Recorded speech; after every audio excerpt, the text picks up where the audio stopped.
A graça e a paz, meus amados, nesta manhã de sexta-feira, dia 5 do mês de abril do ano de 2024.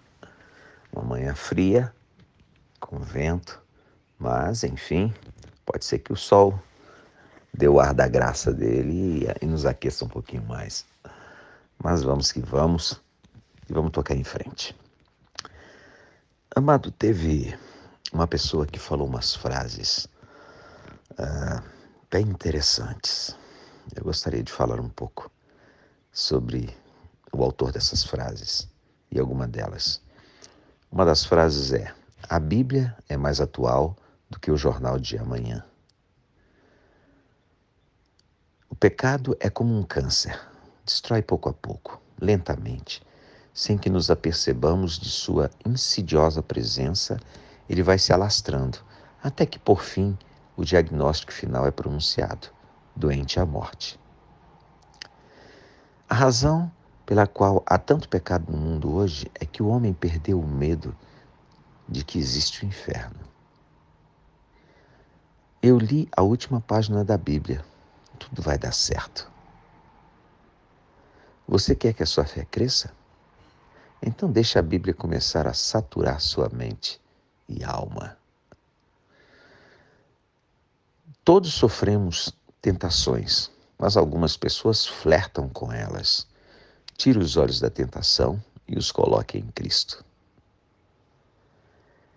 Amados, o autor dessas frases foi uma pessoa que nasceu em Charlotte, Carolina do Norte, no dia 7 de novembro de 1918. Um homem chamado William Franklin Graham Jr., mais tarde conhecido como Billy Graham. Esse homem, ele foi levado pelos pais à Associação de Igrejas Presbiterianas Reformadas e se converteu ao evangelismo em 1934, aos 16 anos. E ele começou a vida dele estudando, era um rapaz alto, forte, de boa aparência, que falava bem. E depois ele ingressou, depois que ele terminou o ensino médio, né?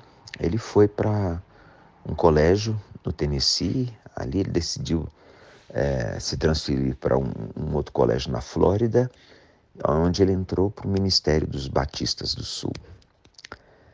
Depois ele se formou em teologia e mais adiante ele se formou em antropologia.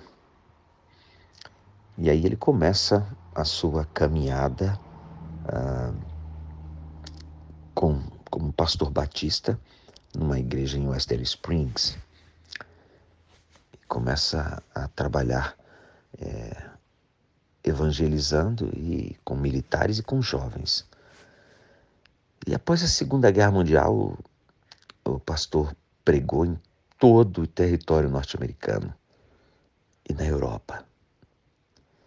E aquele homem que vendia escovas de limpeza, e que já se destacava pela forma de falar, olha para sua vida, alguns anos depois, uma década depois, e vê que está pregando em todo o território americano. E aí já ficou pequeno os Estados Unidos. Aí ele vai para a Europa e prega na Europa toda. E se destaca tremendamente na evangelização. E começa a criar eventos maiores, aí já mais assessorado, né? A partir de 1948 ele começa a fazer o que eles chamavam de cruzadas, e reunindo milhares de pessoas. E as pessoas vinham para ouvir as palavras que o Billy Graham tinha para falar. Ele usava uma única mensagem. Ele falava sobre salvação. E esses eventos eram enormes em vários lugares do mundo. Em parques, em estádios e em lugares públicos. E ele se tornou a pessoa mais significativa da década de 60, mais falada. E com o passar do tempo, ele cria a fundação, ou aliás, a Associação Evangelística Billy Graham. E ele se dedica exclusivamente a isso. E ele consegue ir a 185 países. Segundo as pessoas da sua assessoria, ele impactou e conseguiu fazer com que mais de 3 milhões de pessoas aceitassem a Jesus, mudassem de vida. E esse homem que falava tão bem acabou influenciando a vida de 6 grandes presidentes americanos. Dwight Eisenhower, Richard Nixon, Lyndon Johnson, Bill Clinton e a família Bush, né? O Bush pai e o Bush filho. E ele era próximo desses caras, a ponto de reunir-se com eles cotidianamente, de entrar na Casa Branca e ir direto para a sala do presidente. Ele criou em Washington um comportamento muito interessante, aonde ele se reunia com o presidente e pessoas de muita líderes econômicos e tal, e fazia com que essas pessoas orassem. Isso até hoje em Washington acontece. Depois de tanto tempo, isso ainda acontece. E aí você para pensar. Esse homem morreu aos 99 anos, com mal de Parkinson e outra coisa. Mas enfim, mas ele se sentiu tranquilo. Ele se sentiu feliz porque aquilo que era para fazer, ele fez. E quando a gente olha a vida do Billy Graham, a gente não tem como olhar para a Bíblia lá em Marcos 16, 15 e ler o que Jesus diz. Vão pelo mundo todo e preguem o Evangelho a todas as pessoas. Ele levou isso muito a sério. Ele não só fez isso, como fez dessa ordenança do Senhor, o seu objetivo de vida. E que o dia de hoje seja, amados, olhar para dentro e ver o seguinte: quantas pessoas eu impacto?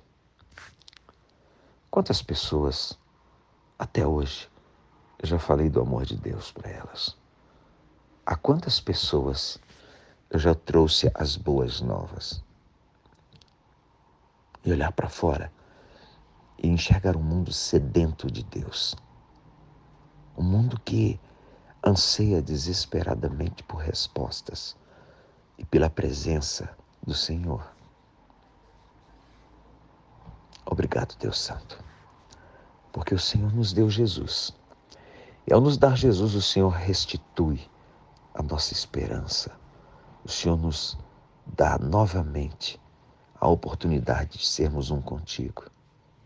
Obrigado, Deus, porque o Senhor sempre, sempre, absolutamente sempre mostra o caminho. Porque ao mostrar Jesus, ao nos dar Jesus, o Senhor nos mostrou o caminho. O Senhor nos mostrou a vida. E o Senhor nos mostrou a verdade.